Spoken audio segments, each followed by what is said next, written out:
Hello students. तो आज हम क्लास 12th फिजिक्स के मोस्ट इम्पॉर्टेंट न्यूमेरिकल्स में जो चैप्टर है भूचुंबकत्व या फिर इसे हम पृथ्वी का चुंबकीय क्षेत्र नाम से जानते हैं। इसमें सबसे पहले हम देखते हैं फार्मूले। ठीक है, तो फार्मूले 3 फार्मूले हैं। सबसे पहला जो पृथ्वी के चुंबकत्व का जो क्षैतिज घटक होता है वो बी एच बराबर बी कॉस थीटा होता है। ठीक है, बी जो है बी भी लिख सकते हैं, बी के साथ सफिक्स में ई भी लिख सकते हैं। एच मतलब हॉरिजॉन्टल क्षैतिज होता है और ई का मतलब होता है अर्थ। ठीक है, तो ये जो बी या बी ई लिखा रहता है ये पृथ्वी का चुंबकीय क्षेत्र है और ये पृथ्वी के चुंबकीय क्षेत्र का क्षैतिज घटक है, साथ में कॉस थीटा। ऊर्ध्वाधर घटक के लिए वर्टिकल यानी कि बीवी बी साइन थीटा या बी ई साइन थीटा, ई सफिक्स में जोड़ देंगे तो इसका मतलब अर्थ के लिए है। ठीक है, ऐसे नत या नमन कोण के लिए, तो नत या नमन कोण होता क्या है, इम्पॉर्टेंट परिभाषा भी है। तो जब भी हम किसी चुंबकीय सुई को ऊर्ध्वाधर लटकाते हैं तो क्षैतिज के साथ जितना भी कोण बनाती है वो नत या नमन कोण कहलाती है, क्षैतिज के साथ झुकाव। ठीक है, तो चुंबकीय सुई को स्वतंत्रता पूर्वक लटकाने पर वह क्षैतिज के साथ जितना कोण बनाती है उसे नत या नमन कोण कहते हैं। चुंबकीय याम्योत्तर तथा भौगोलिक याम्योत्तर के मध्य बना कोण जो होता है वो दिक्पात कोण कहलाता है। अल्फा से उसे प्रदर्शित कर सकते हैं और इसे थीटा से। तो tan थीटा बराबर लंब बटा आधार वर्टिकल अपॉन हॉरिजॉन्टल। tan को इधर लाएंगे तो theta is equal to tan inverse B V upon B H. तो पहला क्वेश्चन लेते हैं। अगर चैनल में नए आए हो तो चैनल को सब्सक्राइब जरूर करिएगा। ठीक है, तो पहला क्वेश्चन है किसी स्थान पर पृथ्वी के चुंबकीय क्षेत्र का क्षैतिज घटक, तो क्षैतिज घटक किससे लिखा जाता है, बी एच से। ठीक है, तो इस बी एच की वैल्यू दी गई है। क्षैतिज घटक यानी बी एच दिया गया है 0.3 गुणे 10 की घात -4 वेबर प्रति मीटर स्क्वायर तथा ऊर्ध्व घटक वर्टिकल यानी बीवी बराबर 3√3 गुणे 10 की घात -5 वेबर प्रति मीटर स्क्वायर। नत या नमन कोण निकालना है, तो ऊर्ध्वाधर घटक और क्षैतिज घटक दो दिए गए, नत या नमन कोण निकालना है। नत या नमन कोण निकालने के लिए हमने बताया था सूत्र क्या लगता है, tan थीटा बराबर बी एच बी वी होता है ना वर्टिकल ऊपर अपान बी एच।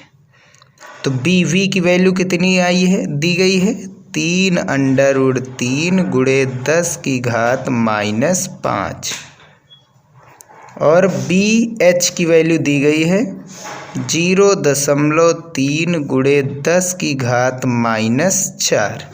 ठीक है, अब हम करेंगे क्या, अब ये -4 है, यहाँ से हम क्या करेंगे, ये -4 को ऊपर लेकर के जाएंगे।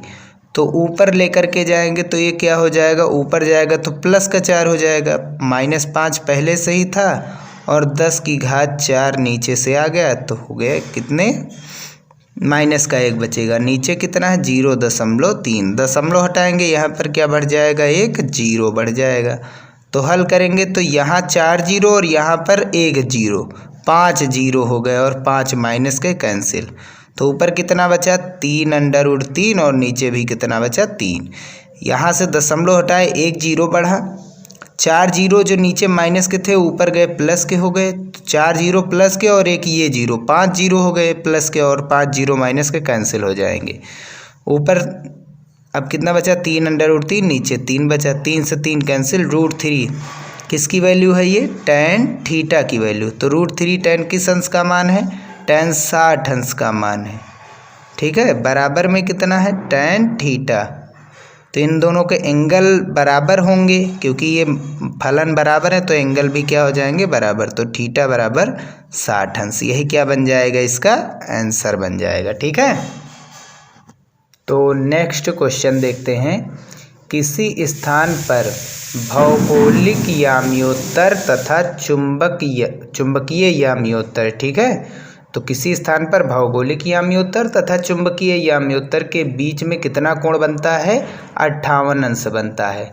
तो भौगोलिक याम्योत्तर तथा चुंबकीय याम्योत्तर के मध्य बना कोण कहलाता है दिक्पात कोण। कौन सा कोण? दिक्पात कोण। और दिक्पात कोण को किससे लिखा जाता है? अल्फा से, ठीक है। कितना दिया गया है? 58 अंश दिया गया है। अब आगे जो है, जहाँ पृथ्वी के चुंबकीय क्षेत्र के, अब देखो दिया गया भौगोलिक याम्योत्तर और चुंबकीय याम्योत्तर के मध्य कोण 58 अंश है, और जहाँ पृथ्वी के चुंबकीय क्षेत्र का ऊर्ध्व घटक और क्षैतिज घटक दिया गया है, तो ऊर्ध्व घटक को किससे लिखा जाता है? वीवी से। कितना दिया गया? ऊर्ध्व घटक दिया गया है, ये देखो ऊर्ध्व और क्षैतिज घटक। तो पहले ऊर्ध्व दिया गया, फिर क्षैतिज घटक। तो ऊर्ध्व घटक 0.3 बटा √3 और गुणे में 10 की घात -4 वेबर प्रति मीटर स्क्वायर। और साथ ही साथ क्षैतिज घटक दिया गया, यानी BH बराबर 0.3 गुणे 10 की घात -4 वेबर प्रति मीटर स्क्वायर। इस स्थान पर दिक्पात कोण तथा नमन कोण ज्ञात कीजिए। तो दिक्पात कोण पहले से ही पता चल गया 58 अंश है। अब हमको नत या नमन कोण निकालना है, यानी थीटा निकालना है। तो इसके लिए सूत्र एक ही होता है कि tan थीटा बराबर BV/BH, ठीक है। ऊपर लंब, नीचे आधार, ऊपर ऊर्ध्व घटक, नीचे क्षैतिज घटक। तो BV की वैल्यू कितनी दी गई है? 0.3 बटा √3 गुणे में 10 की घात -4।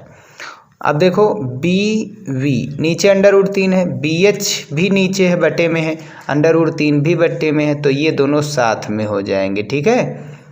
BV में √3 भी नीचे है, और नीचे क्या है यहाँ पर? BH। तो ये भी हर में है, BH भी हर है। तो BH की वैल्यू कितनी है? 0.3 गुणे 10 की घात -4। -4 से -4 कैंसिल, 0.3 से 0.3 कैंसिल, ऊपर क्या बचा? 1। ऊपर 1, नीचे √3। 1 बटा √3 कितने अंश का मान होता है? क्योंकि सामने tan का फलन है, तो 1 बटा √3 भी tan की ही वैल्यू में लिखे जाना चाहिए। तो ये होती है 30 अंश का मान। कितना होता है? 30 अंश का मान बराबर tan थीटा। तुलना कराएंगे तो थीटा की वैल्यू कितनी आ जाएगी? 30 अंश। यही क्या है? नति या नमन कोण, ठीक है। ये हमारा हो जाएगा आंसर। और दिक्पात कोण ऊपर पहले से ही आंसर आ गया था, ठीक है। नेक्स्ट क्वेश्चन देखते हैं। तो चलिए हम नेक्स्ट क्वेश्चन देखते हैं। जिस स्थान पर पृथ्वी के चुंबकीय क्षेत्र के क्षैतिज व ऊर्ध्व घटक समान है, यानी एक ऐसा स्थान है कि जहाँ पर पृथ्वी का ऊर्ध्व घटक जो है वो किसके बराबर है? उसके क्षैतिज घटक के। ऐसा तभी संभव है जब थीटा का मान कितना होना चाहिए? 45। tan 45 अंश का मान 1 होता है, ठीक है। वहाँ नमन कोण कितना होगा? तो 45 अंश होगा। ये तो बहुविकल्पीय में भी पूछा जाता है। यदि क्षैतिज घटक का मान दिया गया, क्षैतिज घटक यानी हॉरिजॉन्टल BH कितना दिया गया? 0.3 गुणे 10 की घात -4 वेबर प्रति मीटर स्क्वायर, ये हमको दिया गया है। उस स्थान पर पृथ्वी के उस स्थान पर संपूर्ण चुंबकीय क्षेत्र निकालना है। संपूर्ण चुंबकीय क्षेत्र निकालना है, यानी पृथ्वी का चुंबकीय क्षेत्र, क्योंकि पृथ्वी की बात हो रही है तो चुंबकीय क्षेत्र की तीव्रता भी किसकी होगी?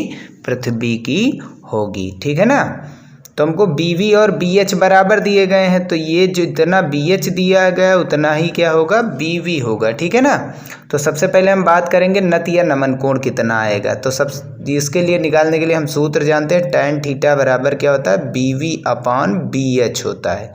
और BV किसके बराबर है? देखो BH के बराबर है, तो नीचे भी BH है, ऊपर भी ये कैंसिल होकर के कितना हो गया?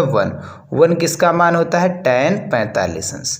tan इसलिए रखे क्योंकि सामने जो थीटा है वो भी tan का फंक्शन है, ठीक है ना। ये दोनों आपस में बराबर हैं, इसका मतलब तुलना कराने पर थीटा का मान कितना आ जाएगा? 45 अंश। ये हो गया इसका आंसर, ठीक है। जो अभी हमने न्यूमेरिकल बताया है वो फार्मूले बताए थे पिछले क्वेश्चन पहले, तो उसमें एक फार्मूला छूटा है कि भी किसी पृथ्वी का चुंबकीय क्षेत्र जो होता है बी या बीई, वो BV² प्लस BH² के बराबर होता है। ठीक है ना। ये पृथ्वी के चुंबकीय क्षेत्र का सूत्र है। बी बराबर चुंबकीय क्षेत्र या चुंबकीय क्षेत्र की तीव्रता का सूत्र है। ठीक है। तो इसके लिए हम क्या करेंगे, तो बी बराबर अब BV² प्लस BH², तो BV किसके बराबर है, BV BH के बराबर है, तो यहाँ पर BH लिख देंगे। तो BH² प्लस का BH² हल करेंगे तो कितना हो जाएगा, अंडर रूट में 2BH² हो जाएगा। BH² रूट से बाहर आएगा तो क्या बचेगा, केवल BH ही बचेगा, और रूट में क्या बचा, 2 बचा। ये किसकी वैल्यू आ गई, B की वैल्यू आ गई। ठीक है ना। अब क्या करेंगे, हम वैल्यू को पुट कर देंगे। तो B = BH की वैल्यू, BH की वैल्यू हमको दी गई थी 0.3 × 10⁻⁻⁴, और इंटू में क्या दिया गया, अंडर रूट 2। अब अंडर रूट 2 की वैल्यू चाहे 1.414 रख देंगे, तब गुणा करा देंगे, या फिर डायरेक्ट हम ऐसे ही लिख सकते हैं 0.3 √2 × 10⁻⁴। मात्रक क्या होता है, वेबर प्रति मीटर स्क्वायर। ये हो गया संपूर्ण चुंबकीय क्षेत्र या संपूर्ण चुंबकीय क्षेत्र की तीव्रता। ठीक है। तो नेक्स्ट क्वेश्चन है, पृथ्वी तल के किस स्थान पर पृथ्वी के चुंबकीय क्षेत्र का क्षैतिज घटक, पृथ्वी के चुंबकीय क्षेत्र का क्षैतिज घटक यानी BH, इससे बहुत सी बुकों में H वर्टिकल वाले को, ऊर्ध्व घटक को V से भी लिखा जाता है, उससे कोई दिक्कत नहीं। ठीक है ना। तो फिर से पढ़ लेते हैं, एक बार समझ लेते हैं कि पृथ्वी तल के किसी स्थान पर पृथ्वी के चुंबकीय क्षेत्र का जो क्षैतिज घटक है वो ऊर्ध्व घटक का कितने गुना है। ऊर्ध्व घटक को किससे लिखते हैं, BV से। BV से कितने गुणा है, अंडर रूट 3 गुना है या गुणा है। ठीक है ना। तो जो क्षैतिज घटक है वो ऊर्ध्व घटक का कितने गुना है, √3 गुना है। उस स्थान पर नतिकोण यानी थीटा का मान निकालना है हमको, BH बराबर दिया गया है। अब क्योंकि थीटा नत या नमन कोण निकालने के लिए सूत्र tan थीटा बराबर BV/BH होता है, तो BV/BH की वैल्यू कितनी है, BV गुणा अंडर रूट 3। तो BV से BV कैंसिल, ऊपर कितना है 1, तो ऊपर 1 बचा, नीचे कितना बचा, अंडर रूट 3। 1/√3 किसका मान होता है, tan 30 अंश का मान होता है। सामने कितना है, tan थीटा, तुलना कराएंगे तो थीटा की वैल्यू कितनी आ जाएगी, 30 अंश। यानी कि जब जिस स्थान की ये बात कर रहा है, पृथ्वी के किस तल पर चुंबकीय क्षेत्र के क्षैतिज घटक, यानी कोई किसी तल पर है, पृथ्वी तल के किसी स्थान पर पृथ्वी के चुंबकीय क्षेत्र का जो क्षैतिज घटक है ऊर्ध्व घटक के √3 गुना है, वहाँ पर जो नति कोण है वो कितने अंश होगा, 30 अंश होगा। ये इसका आंसर हो जाएगा। तो नेक्स्ट क्वेश्चन दिया गया है, पृथ्वी तल के किसी स्थान पर पृथ्वी के चुंबकीय क्षेत्र की तीव्रता का क्षैतिज घटक, कोई चुंबकीय क्षेत्र है उसकी जो तीव्रता है उसका क्षैतिज घटक यानी BH कितना है, 3 × 10⁻⁻5 वेबर प्रति मीटर स्क्वायर है, और तथा परिणामी चुंबकीय क्षेत्र यानी BE लिख सकते हैं या B, वो कितना दिया गया है, वो दिया गया है हम लोगों को 3 × 6 × 10⁻⁻5 वेबर प्रति मीटर स्क्वायर। तो फिर से पढ़ लेते हैं, पृथ्वी तल के किसी स्थान पर पृथ्वी के चुंबकीय क्षेत्र की तीव्रता का जो क्षैतिज घटक है, क्षैतिज घटक यानी BH 3 × 10⁻⁻5 वेबर प्रति मीटर स्क्वायर, तथा परिणामी चुंबकीय क्षेत्र 6 × 10⁻⁻5 वेबर प्रति मीटर स्क्वायर है। नति कोण का मान निकालना है, थीटा का मान हमको निकालना है। ठीक है ना। तो सॉल्व करते हैं, थीटा का मान निकालते हैं। तो एक फार्मूला बताया गया था, जो BH होता है वो किसके बराबर होता है, B cos थीटा के बराबर होता है। हमेशा क्षैतिज घटक, क्षैतिज के साथ हमेशा क्या आता है, कॉस आता है, क्षैतिज के साथ हमेशा कॉस आता है, ठीक है ना, क्योंकि एंगल इसी के साथ बनता है, ठीक है। तो BH का मान कितना दिया गया, 3 × 10⁻⁻5। B का मान यानी चुंबकीय क्षेत्र परिणामी जो कि है 6 × 10⁻5, और इंटू में कॉस थीटा क्या है, नतिया नमन कोण। तो 10⁻5 से 10⁻5 कैंसिल, 3 × 3, 3 दूनी 6, तो इधर कितना बचा, 1, यानी 2 cos थीटा किसके बराबर आ गया, 1 के बराबर। 2 × 1 = 2, 2 cos थीटा = इधर कितना बचा, 1। तो cos थीटा की वैल्यू निकालेंगे तो 1/, कितना हो जाएगा, 2। 1/2 कितने अंश का मान होता है, 60 अंश का मान होता है, और इधर कितना है, cos थीटा। तो तुलना कराएंगे तो थीटा की वैल्यू कितनी आ जाएगी, 60 अंश। तो नति कोण कितना हो जाएगा, तो नति कोण या नति या नमन कोण जो होता है वो 60 अंश हो जाएगा। तो ये थे पृथ्वी के चुंबकीय क्षेत्र पर आधारित मोस्ट इम्पॉर्टेंट जो है न्यूमेरिकल्स। अगर ये वीडियो आपको पसंद आया हो तो वीडियो को लाइक ज़रूर कीजिएगा, ठीक है। तो मिलते हैं नेक्स्ट वीडियो में।